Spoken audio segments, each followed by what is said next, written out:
ఏదైనా వంట చేసేటప్పుడు అన్నీ ముందుగానే రెడీ చేసుకొని పెట్టుకున్నామంటే వంట 5 నిమిషాల్లో అయిపోతుందనమాట. ఇంకా బిర్యానీకైతే కావాల్సిన ప్రిపరేషన్ చాలా ఉంటుంది కదా! దానికోసం ముందుగానే అన్నీ చేసుకొని పెట్టేసుకున్నాననమాట.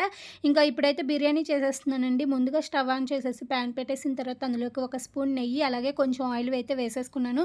అలాగే బిర్యానీ స్పైసెస్ అన్నీ యాడ్ చేసేసాను. బిర్యానీ ఆకు కూడా వేసేసాననమాట. అవి కొంచెం మగ్గిపోయిన తర్వాత అందులోకి సన్నగా కట్ చేసుకున్న ఉల్లిపాయలు వేసేసుకున్నాననమాట. అవన్నీ మగ్గిపోయిన తర్వాత ఇందులోకైతే కొంచెం కొత్తిమీర, పుదీనా కూడా వేసేసుకొని ముందుగానే మనం కలిపెట్టేసుకున్న చికెన్ కూడా వేసేసుకొని ఉడికేలోపైతే ఇంకో స్టవ్ పైన రైస్ కూడా కుక్ చేసేసుకోవాలండి. 75% అయితే ఉడికిచ్చేసుకోవాలనమాట. ఇంకా ఆల్రెడీ చికెన్ అయితే ఉడికిపోయింది. ఇక్కడ రైస్ కూడా ఉడికిపోయిందనమాట.